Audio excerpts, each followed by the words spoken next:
Hey guys, what's up? This is a game that I just finished playing on the ladder, on the North American ladder, kind of like a mid-masters level, as usual. And if you guys have been watching my videos, I've been kind of experimenting with mech a lot, and I did start off doing sort of like two base all-ins with mech against Zerg.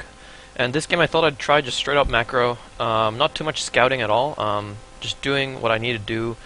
Obviously, I need to know what my opponent is going, because mech is pretty fragile if you don't have the right unit combination. And with the Swarm Host and Viper in the Zerg arsenal these days, mech can get hard countered pretty nicely. And I'm going to fast forward to kind of like the starting few minutes of this game, because nothing too important happens. I'm just going to go straight up macro. I don't scout too much in the beginning, because I'm just going to be playing a really solid defensive style in the mid-game.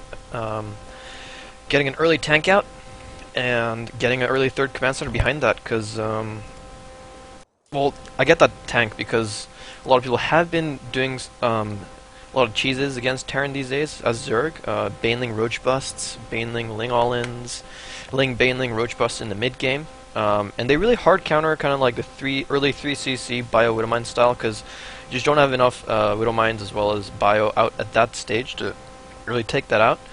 And so I do believe this is a pretty safe opening. I go for a 13 gas after 12 barracks. After first Marine, I add on a reactor. And this is going to be to produce a bunch of Marines in the early game, because Marines in the early game, even without upgrades, are pretty damn good as defensive units, and they do create a really nice buffer for my tanks, so Lings don't surround my tank. And here we go. My natural command center does go down after the barracks reactor goes down, because it means I'm not spending any minerals at this point while that reactor is building, so the minerals do build up, and I am able to throw down that command center, and the factory goes down as soon as I can afford it in terms of mineral wise. I will be on this one gas for a while, because the only gas I'm going to be using is on the tank as well as add-ons. So yeah, here we go. I am going to add a bunker on the low ground kind of early in the game to establish a foothold on my natural ramp here. I do want to get this wall off done pretty soon. It's not the biggest deal, but the tanks do really need to be protected from Lynx rounds in the early game. I'm going to speed this up again, because nothing too important happens here. Looks like my opponent is going to scout me, just sees Marines, bunker. Pretty standard play. The Marine count is kind of weird, just because I'm producing straight off of a reactor.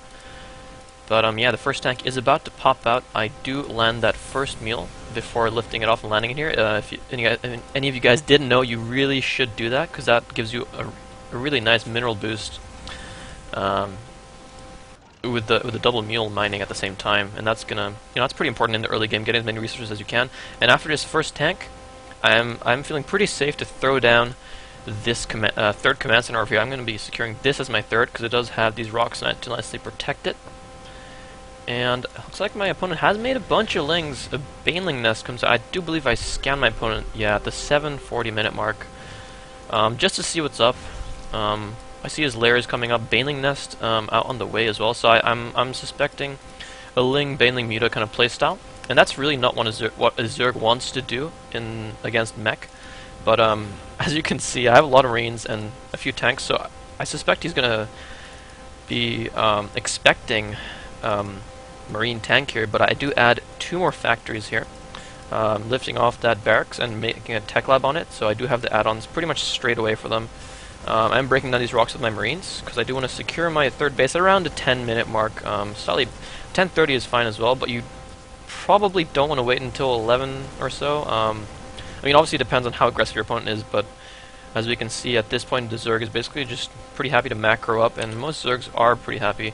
My SCV count is pretty nice, producing quite solidly. At 10 minutes, the benchmark for a 1-rack expand is 50 SCVs, and I did delay my natural by quite a bit by building on the high ground, as well as adding a reactor on my barracks before doing so.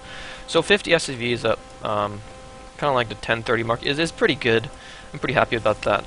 And I'm adding turrets, because with mech you definitely don't be afraid to add a lot of turrets. Ooh, and this turret actually takes out this overlord. Kind of nice for me, because it denies the scouting of the Zerg. He's actually not scouted me at all this game. apart from at the front, and he sees these turrets. He saw this really early on, and yeah, he has no idea I'm going mech. So he's adding Baneling speed +1/+1 for melee. That's not too bad, because Lings do hold their own against mid-game mech pushes, which I'm not going to do, because as a mech player I just want to, and especially because I'm kind of experimenting with the mid-game and late game, I do want to just kind of wait until at least 180 to push out. Looks like my opponent is going to secure his 4th base, and I'm totally fine with that because my 3rd base is getting saturated now. I am rallying all my command centers there because my natural and main are pretty much soft cap saturated here. Adding my 4th and 5th factory as my 3rd base economy does start to kick in here. And as I said before, turrets everywhere. You don't want to be you don't want to get caught off guard by a big swell of mutas. I'm adding a few Thors in this army as well. These Marines definitely help out against any sort of large... Wow, what is he doing here? Any sort of large muta attacks. But those look like his banelings are just gonna... Is he gonna burrow these? Does he have yeah, he has burrow, so he could actually burrow these. And that would be sick if I was going Marine tank, but I'm not. And I doubt this baneling landmine will do too much, unless this is a mistake. He's selecting them. Yeah, so it looks like it's gonna be a baneling landmine there. And as long as... I guess it'll do pretty well against my Hellbats and stuff, and I'll lose a lot of my tanking power if they detonate properly, but that's not too big of a deal. I do have 2 factories with reactors, just because I want to be pretty flexible with my unit composition. I want to be able to make a lot of Hellbats for tanking, as well as Widow Mines if my opponent commits to heavy air, or Roach Hydra is pretty... As long as you have quite a few Widow Mines, they do pretty well against them, and I added a starport. I feel like I should have added this slightly earlier, just because Ravens add so much utility, and the earlier you get a Raven, the more energy it builds up. So that's not too bad, but my opponent on the other side of the map is kind of... Does he still not know what I'm doing? I don't think he knows I'm going mech, and at this point he's probably getting a bit uneasy. He is teching to Hive though, that's the right choice. You just want to tech against mech and get the right unit composition. And these mutas kind of flying around. They won't be able to poke in. I have a few Marines here. 3 turrets, definitely enough to hold that off. And just kind of skirting around. I'm going to add a bunch more command centers here. You do want to have a lot of orbitals as mech, because you do want to kind of start sacking the SCVs in the late game and replace all your mineral income with mules, actually. And he sees this Thor, so he probably suspects now that I'm going mech as well. I mean, he probably knows, because I haven't pushed out. It's like the 15-minute mark already. And there's no way like a bioing player wouldn't have dropped by now, or done some sort of push out here. Looks like he is going to go for the Swarm Hosts here, and that's a pretty good choice. Definitely really nice if the meching player doesn't have enough tanks to immediately demolish the Locusts. They will do really well, and they'll slowly chip away at your mech army. And because mech, it takes so long to build your units. Thors take 60 seconds, tanks take 45, 30 seconds on a Hellbat, that's not too bad. Widow Mine's 40 seconds, that's quite long for a standard unit there. And he does look like he's going to sack all these Lings to try and deny this 4th base for as long as possible. I should clean them up pretty easily here. Looks like the Baneling landmine did land on my mech. A lot of it is damaged, but not too bad.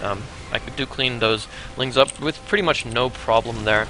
My worker count is pretty nice at 76. I should probably stop pretty soon. Get some guys to repair these and set up a pretty nice defensive position here. The burrowed Zergling, I like this. Really nice scouting. Pretty much free. It's 25 minerals for a Zergling to be burrowed there to scout any sort of army movement. And it looks like he is building up his Locust, Stormhouse count here. And adding an Ultralisk Cavern. I think Ultralisk Stormhost is pretty damn good against mech, especially if you add like 5 or so Vipers. Looks like I did place some SCVs here to start repairing this. Looks like I might push out here to see what I can get done. I was feeling pretty confident here because he did have a lot of Lings and Mutalisks, and those units just aren't very good against mech. So I will push out pretty soon. Getting maxed out here as well. My upgrades are okay. 2-1 finished. +2 armor is about halfway done here. I should probably start +3 attack.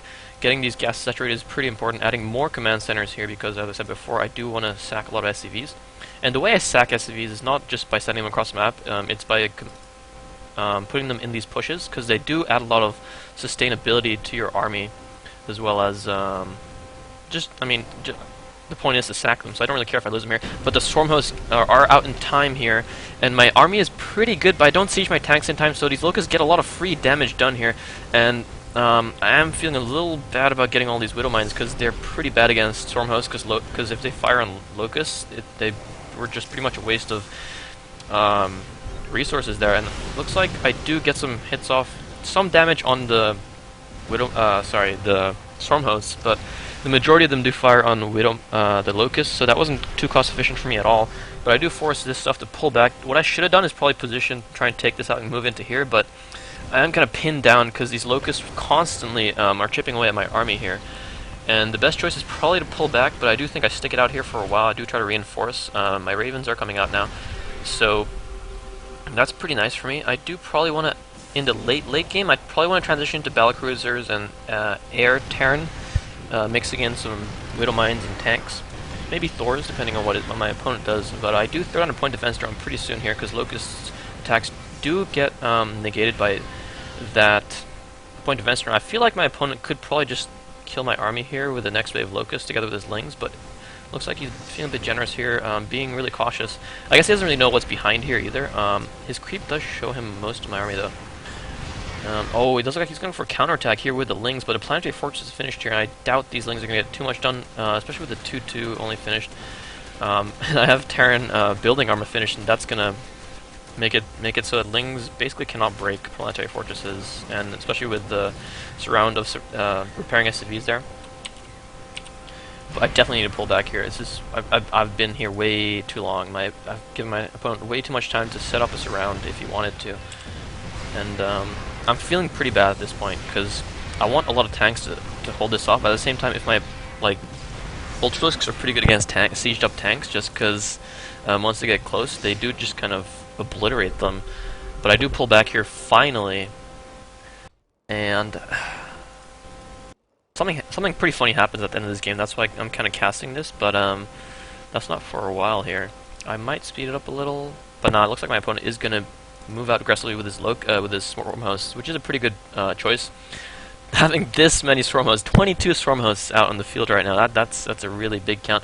I do really need to siege up these tanks to try and kill those Locusts before they do any damage here, but with just 4 tanks, that's really not going to happen here. I feel like my opponent could probably crush me here, but a little spoiler here, he doesn't. He takes his time here. He is getting a Spire behind this, +3 armor. Should probably get +3 attacks as well. I do kind of try and chip away at these Storm Hosts by landing some, what do you call them, Seeker missiles there. If you guys didn't know, it takes 3 Seeker missiles to kill a singular Storm Host, but the splash damage is pretty nice. Softening up these Storm Hosts for later is pretty nice for me. And at this point, the Ultras can probably run in here, because he has kind of pinned my units over here, because these Locusts keep swarming in, and if I don't defend this, he's going to have free reign into my 4th base as well as this natural base. And here he goes. It looks like he is going to start working on these, and I'm kind of expecting this, so I'm like, ah, crap, I really need to pull back here and hope he doesn't kill this. But yeah, I'm feeling pretty bad at this point. I'm starting ship attack weapons. They do obviously have the +3 armor here, because I did finish 3-3 for my ground mech. And his Ultras do have free reign into my 3rd base here. Not too big of a deal. I can lift this up and defend over here. I wonder where these Locusts are heading. Looks like they're going to try and head over here, but I think they're a bit too far away to do any damage. Yeah, here we go. And I have secured this base. My opponent hasn't really scouted this, which is really, really nice for me, because he has been denying this. I do always want to be on 3-base economy as a meching Terran here. Locusts get some damage done to refinery, but they do expire before then. And this is not too bad of a position. My opponent should probably pull these back a little bit more. I do have a nice Raven count now, so I do probably want to start Seeker missiling these Storm Hosts again. But the supplies really tell the tale here. My opponent is on the verge of winning this game. I do have some Hellbats over here to try and deny this base, at least the gas, because my opponent will build up a huge bank soon if I don't do some economic damage here. And this is kind of the weak point in my mech at this point. I don't really know what I need to do in the late game. I am, like, the games I win, I just kind of build up a huge army and my opponent just isn't ready for it when I push. That's how I win usually, but this opponent is doing a pretty good job of identifying, even though it was a bit late, that I'm going mech, and countering it pretty nicely. The Ultralisks with their damage buff are just so good against everything that's armored, and they clean up Hellbats pretty fast as well, just because they do splash damage. They do 41 damage to everything. To everything. So that's, yeah, that's pretty good for him.